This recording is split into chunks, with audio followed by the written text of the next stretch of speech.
je trouve que là, on commence à atteindre une bonne organisation au niveau des volailles. C'est-à-dire que là, elles ont vraiment accès à tout le parcours. Elles l'explorent de façon homogène, c'est-à-dire que toutes les poules sont pas... Donc, vous voyez, le poulailler est tout là-bas. Vous voyez que toutes les poules ne sont pas entassées là-bas.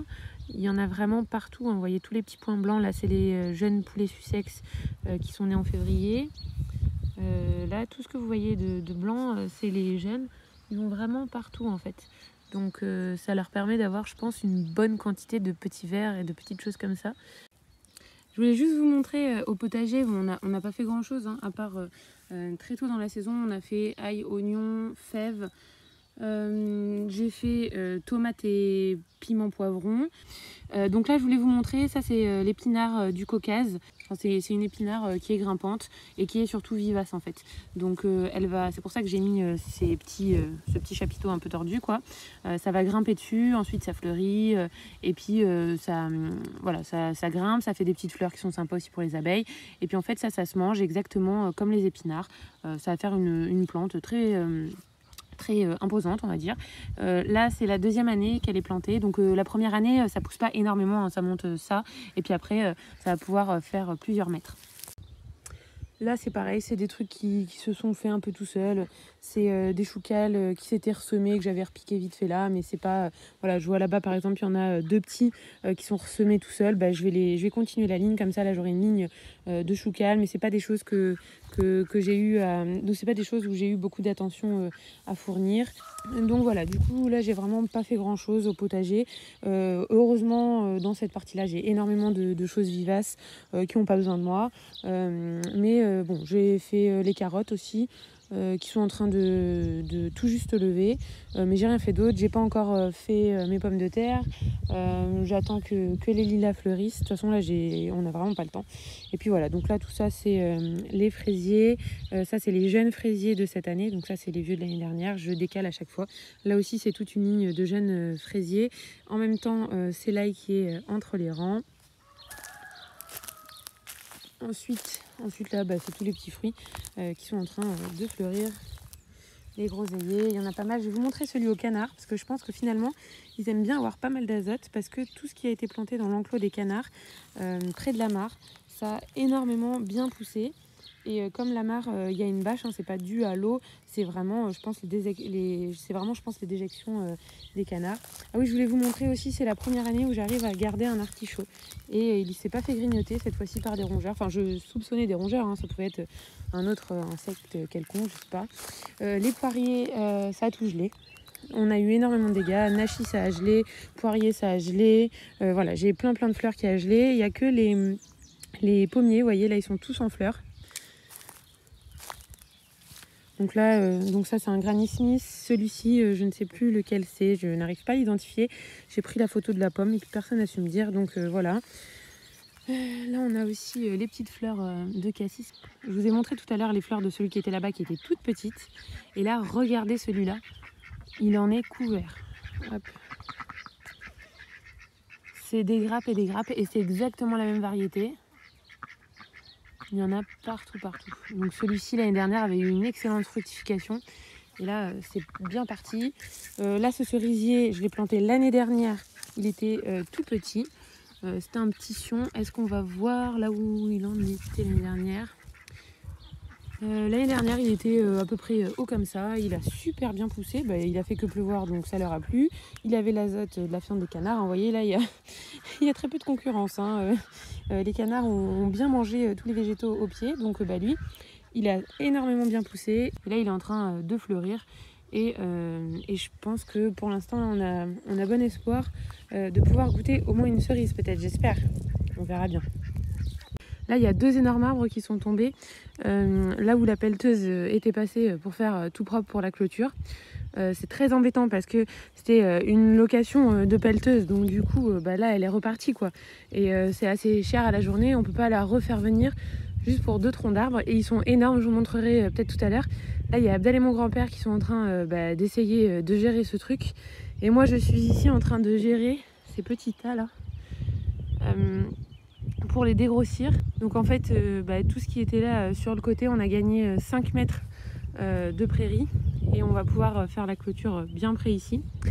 Et là, je suis en train de récupérer tout ce qui est comestible pour les animaux, donc essentiellement des petites fleurs de prunelier, de merisier et des petites feuilles d'aubépine. Donc je suis en train de récupérer tout ça. Voilà, donc là, j'ai commencé à en mettre dans la remorque. Ensuite, quand j'aurai tout mis, on va le béner aux vaches, aux chèvres et aux moutons pour qu'ils défeuillent tout ça. Et quand ils auront fini tout ça, on pourra le passer dans le broyeur. Et Naya est en train de chasser.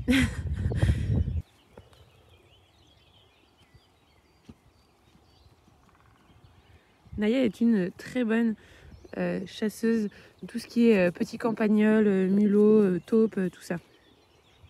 En à peu près 1 heure, j'ai pu dégager une remorque pleine de fourrage pour les animaux. En plus, c'est des petits bourgeons frais ou des feuilles comme ça, là, à peine ouvertes, donc très très riches. Un petit tas de bois minuscule. Là, des tas de branches qui n'ont pas de bourgeons, enfin qui sont pas encore ouverts. Donc ça, on va directement le mettre dans le broyeur.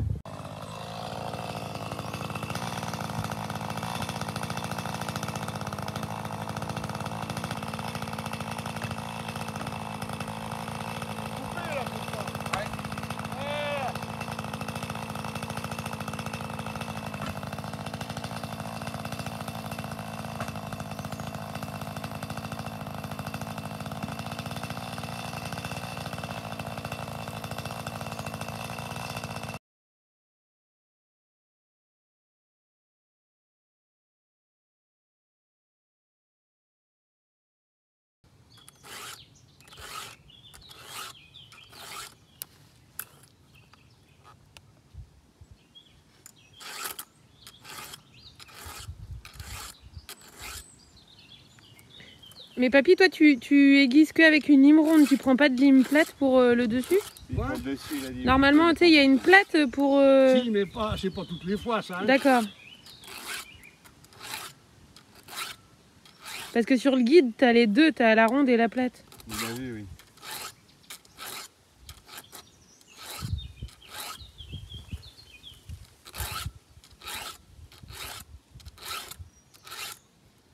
C'est bon. Papy, à ton avis, il a quel âge? 125 ans. 91. Tout le monde veut se faire caresser maintenant.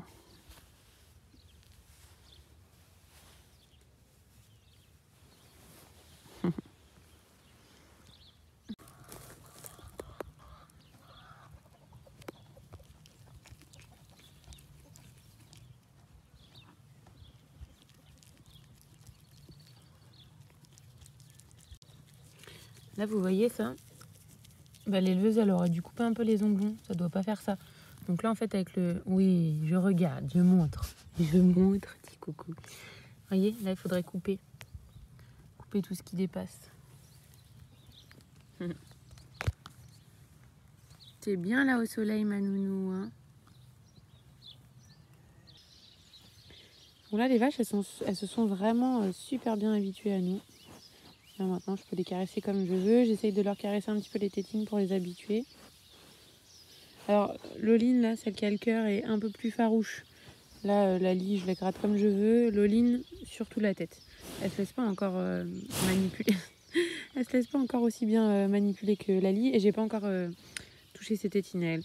Mais voilà, la chèvre, c'est pire qu'un chien que j'ai toujours... C'est comme si c'était un chien que j'avais toujours eu. Hein. C'est impressionnant.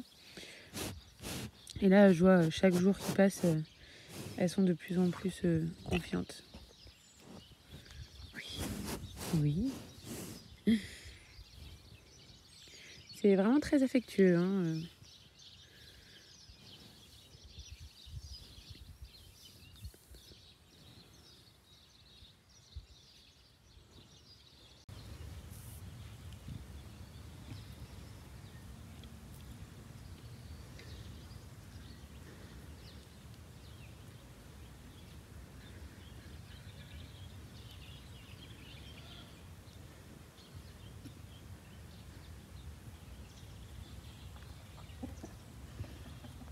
Donc là, j'aurais demandé de garder les vieilles tuiles qui étaient sur la maison et une partie qui avait été refaite, je pense, de l'époque de mon grand-père, donc il n'y a pas si longtemps que ça. donc elles sont pas trop abîmées. Et je leur ai demandé de les mettre sur le box, sur les box, anciens box à chevaux qui sont devenus box à moutons et à vaches. Et en fait, dans les 2 box, ça sera là où on fera le poulailler. Donc comme ça, ils auront un toit propre en tuiles. Et puis après, je voulais enduire tout à la chaux pour que ça fasse plus propre, parce qu'actuellement, c'est des parpaings. Voilà. Là, le seigle est en train de commencer à monter en épis. Pas tous. Là, il y en a d'autres qui commencent juste, mais c'est pas encore... Il n'y a pas encore l'épi. Mais ça avance. Peut-être que le grain sera pas très gros, vu que j'ai semé très dru. Mais c'est toujours ça. Alors là, je vais vous montrer comment j'ai fait pour qu'elle touche pas au poussin. Donc il faut lui apprendre la commande « pas toucher ». Et du coup, la commande « vas-y » si vous l'autorisez. Alors, allez, assis. Couché. Pas bouger. Maintenant, tu bouges pas. Stop. Pas bouger. Pas toucher. Tu touches pas, nana. Donc là, bien sûr, le chien n'a qu'une envie, c'est d'attraper la croquette. Hein. Il faut d'abord... Non, pas toucher. Il faut le faire avec une seule croquette au départ. Après, vous augmentez le nombre de croquettes que vous voulez. Hein. Le plus il y a de croquettes, plus ça veut dire qu'elle arrive à se retenir longtemps. Donc là, je lui ai dit de ne pas toucher. Elle a trop envie. Elle a vraiment trop envie. Donc une fois que vous avez posé les croquettes là et qu'elle ne fait pas toucher, maintenant vous vous levez et vous lui dites toujours... Alors il faut répéter des fois. Hein. Moi souvent je lui redis pas toucher toutes les 5-6 secondes. Pour les croquettes. Hein. Après le poussin, elle a compris. Pas toucher. Pas toucher. Pas toucher. Pas toucher. Là maintenant je vais claquer des doigts. Vas-y. Et là, elle a le droit.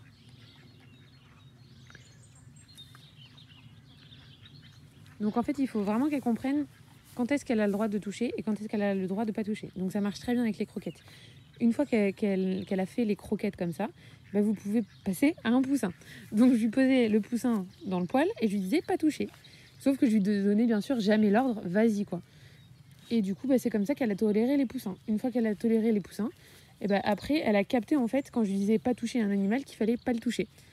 Alors je sais pas comment elle fait, mais elle arrive à savoir quelles sont nos poules et quelles sont celles de mon oncle et de ma... C'est-à-dire que si jamais nos poules s'envolent, parce que ça arrive quand on a des jeunes poulets, du coup on les désèle pas forcément tous d'office, et donc ils arrivent à s'envoler au-dessus du petit portillon, et du coup ça arrive que des fois il y ait certains poulets qui sont en dehors.